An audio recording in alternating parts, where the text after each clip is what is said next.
বনির ক্ষেত্রে আমি যতই বলবো ততই কম, মানে বনির প্রতি আমার একটা দুর্বলতা আছে, অন্য কোনোভাবে দেখবেন না দুর্বলতাটা। বনির প্রতি আমার একটা দুর্বলতা আছে যে বনি যেহেতু বরবাদে কাজ করেছিল এবং বরবাদের সময়কার বরবাদের আগেকার বনি আর বরবাদের পরের বনির মধ্যে অনেক পার্থক্য। মানে বনি যে পরিশ্রম করেছে রোলটা করার জন্য সেটা আমার থেকে ভালো আর কেউ জানে না। এক সপ্তাহের মধ্যে অপুর জন্য আমি একটা ভালো ছেলে নেব। তুই যাকে না দেখে এক মুহূর্ত থাকতে পারিস না, তাকে না দেখে সারাটা জীবন কাটাবে কি করে? ওরে মন বোবা মন বোকা মন। বনি অ্যাক্টিং ওয়াইজ যে ইমপ্রুভ করেছে, কি করে করলি বলতো? পুরোটাই তোমার দায়িত্ব, মানে সরি তোমার হেল্পে, তোমার আমার কাঁধের উপর হাত রাখায় সব কিছু তুমি। কিছুটা ক্রেডিট আমাকেও যায়, পুরোটাই তোর ক্রেডিট। বিকজ আমার মতো এত একটা আমাদের তো কোনো ক্রেডিট নেই, আমরা কিছু করি না, আমাদের কোনো ভুল হয় না, মানে উনি ম্যাডামের কোনো ভুল নেই, আমাদের যত ভুল। কি হয়েছে রাজদা, তুমি আমাকে বলোনি কেন? রাজদা তুমি এটা আমার বলা উচিত ছিল, তুমি আমায় বসতে দাওনি কেন, তুমি আমায় খেতে দাওনি কেন? সব আরে ভাই আমি ভুলে গেছিলাম আমি কে, আমি না প্রোডাকশন বয় না কে। রাজদা আমি কিন্তু আজকে এটা খেতে চাই। শোন এখানে প্রোডাকশনের লোক থাকে, তাদেরকে সে আমরা বলি যে আমরা কি খেতে চাই, এটা বলে দিবি তুই? না আমি কাউকে চিনি না, তুমি একটু বলে দাও না, আমার এটা খেতে ইচ্ছে করছে। আর আমি আচ্ছা ঠিক আছে, ইনিশিয়ালি আমি বললাম ঠিক আছে বলে দিও, তৈরি করি। আর আস্তে আস্তে শোনো তুমি ম্যাডাম কি চাইছে একটু দেখে নেবে, এইসব এসব করে হলো। আচ্ছা আমি এখানে কেন দাঁড়াবো, আচ্ছা এখানে আমি কেন বসবো, এইটা কেন করবো, ওটা করবো না, পাগল হয়ে গেছে সবের উত্তর দিতে দিতে।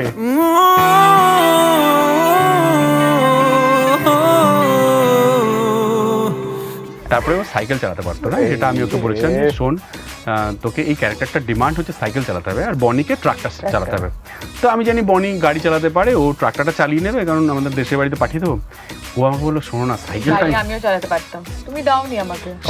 সেটাই বলছি, ও বলেছিল যে সাইকেল না দিয়ে ওটা কি গাড়ি করা যায় না? আমি বললাম হ্যাঁ, কিন্তু ক্যারেক্টারটা বলছে গ্রামের মেয়ে, ও না এখনো গাড়ি চালাতে শেখেনি। না তুমি শিখিয়ে দাও, বলে দাও। আমি দেখ সেটাও একটু ডিফিকাল্ট, তাহলে ক্যারেক্টারটা চেঞ্জ হয়ে যাবে বাবু। বলে তুমি তাহলে একটা কাজ করো, স্কুটি কিনে দাও তাকে, বাড়িতে একটা স্কুটি দাও। মানে ও এইভাবে আমাকে বলছে, আমি ভাবছি এখানে আমি কাজ করবো। যাকে আমি বললাম সাইকেল তোকে শিখতে হবে, কিছু করার নেই। আমার একটা অ্যাসিস্ট্যান্টকে পাঠালাম ওর বাড়িতে, প্রতিদিন একটা সাইকেল কিনে পাঠালাম। প্রতিদিন একটা খারাপ সাইকেল গেছিল, আমি সাইকেল চালাতে পারবো না। আমি কেন কি হয়েছে? না না ওই সাইকেলটা চালানোই যাচ্ছে না, আমি উঠছি যখন প্যাডেল করে না। ভালো সাইকেল, নতুন সাইকেল, ওটা একটু টাইট। স্মুথ ছিল না। কেমন লাগলো বনির সঙ্গে কাজ করে? খুব ভালো, মানে খুবই হেল্পফুল, খুবই ভালো, কিন্তু প্রচন্ড পেছনে লাগে, খুব মজা করে, সবসময় ছ্যাবলামি যেমন এখনো রয়েছে, অলওয়েজই তাই। দিস ইজ বনি সেনগুপ্তা।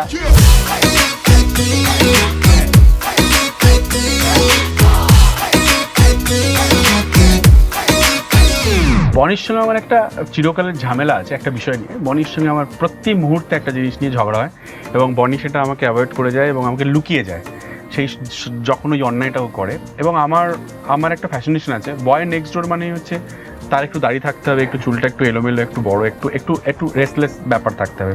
তো আমি বনিকে বলেছিলাম সেটা করতে হবে, তো বরবাদে সেটা করেছিল। তারপর ও সুযোগ পেলে কি করে দাড়ি আর চুলটা চাট করে ছোটো করে বলে আমি কেটে ফেলে। আমি না আসলে পার্লারে গেছিলাম, মাজিদ আমাকে না ছোটো করে, আমি কিন্তু বলিনি, আমি কিন্তু দাড়ি কাটতে বলিনি, আমি কিন্তু চুল ছোটো করতে বলিনি, ও করে দিয়েছে। আমি মাজিদকে ফোন করে বলছি তুমি क्या किया, तुम उसका बाल कटा दिया, क्यों किया? बोले नहीं दादा उन्होंने ही बोला थोड़ा सा छोटा कर दो ना, यहाँ पे गुदगुदी हो रहा है, गुदगुदी हो रहा है। তো এটা হচ্ছে ওর সঙ্গে আমার ঝামেলা। এবং এই ছবির ক্ষেত্রে আমি বলেছি যদি তুই চুল বড় না করিস, দাড়ি বড় না করিস, আমি কিন্তু তোকে নেবো না। এভাবে চলবে আর কদিন, আমাকে বন্ধু করে নে, মনের অবস্থা খুব কঠিন, আমাকে একটু জায়গা দে, তুই বৃষ্টি হয়ে প্রেম নামিয়ে ধরিয়ে দে আগুন। এটুকুনি বলতে পারি যে আপনারা পারবো না আমি ছাড়তে তোকে দেখুন। চিরদিনই যদি আপনার ভালো লেগে থাকে, প্রেম আমার যদি আপনার ভালো লেগে থাকে, তাহলে বলতে পারি আপনারা ভাবতেই পারেন রাজ চক্রবর্তী মানেই আবার ওরকমই একটা প্রেমের গল্প, ওরকম নয়, তার থেকেও একটা আলাদা প্রেমের গল্প। মানে এই প্রেমটা অন্য ধরনের প্রেম, এটা কষ্ট নেই অথচ একটা কষ্ট আছে, অথচ একটা ভালো লাগা আছে, আর অদ্ভুত একটা জিতে নেওয়ার একটা চ্যালেঞ্জ আছে। সব মিলিয়ে কিন্তু পারবো না আমি ছাড়তে তোদের।